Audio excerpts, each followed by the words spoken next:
10 ते 99 पर्यंतचे पाढे आपण कसे तयार करायचे हे शिकणार आहोत। फक्त आपल्या वर्गात वैष्णवीचा एक 17चा पाढा पाठ, त्याच्या पलीकडे आहे का कोणाचे पाढे पाठ 18चा 19चा?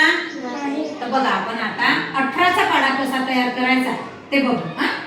18 गुणिला 1, 18 गुणिला 2, 18 गुणिला 3, 18 गुणिला 4, 18 गुणिला 5, 18 गुणिला 6, 18 गुणिला 7, 18 गुणिला 8, 18 गुणिला 9 आणि 18 गुणिला 10।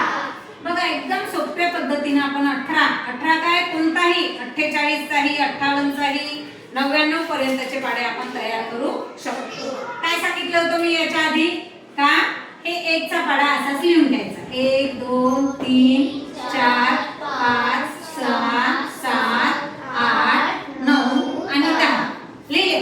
आता काय करायचं आहे या बाजूने आपल्याला कितीचा पाढा लिहायचा आहे 8 चा।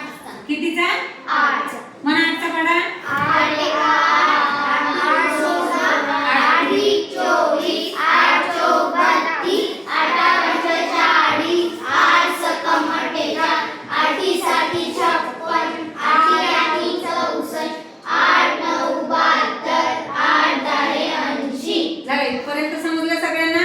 आधी 1 चा पाढा लिहून घ्यायचा, नंतर 8 चा पाढा लिहायचा।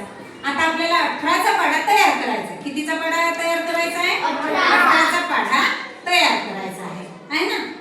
आता हे एकक स्थानच्या सगळ्या संख्या आहे ना एकक स्थानच्या त्या इथे लिहून घ्यायच्या। आधी एकक स्थानच्या संख्या सांगा मला त्याच्यातल्या सांगा पटपट।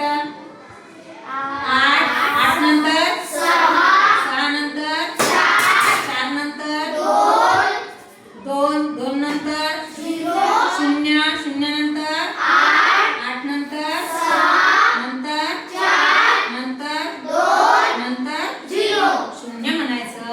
आता इथे काही याच्यात आहे का मिळवायला नाही, मग एक जसाच्या तसा लिहायचा। आता या 2 अंकाची बेरीज करायची। सांगा 2 अधिक 1 3 3 अधिक 2 5 4 अधिक 3 7 5 अधिक 4 9 6 अधिक 4 10 7 अधिक 5 12 7 आणि 5 12 व्हेरी गुड। 8 अधिक 6 14 9 अधिक 7 16 आणि 10 अधिक 8 18। बघा आला का 18 चा पाढा? 18 1 18 18 2 36 18 3 54 18 4 72 18 5 90 18 7 108 18 7 126 18 8 144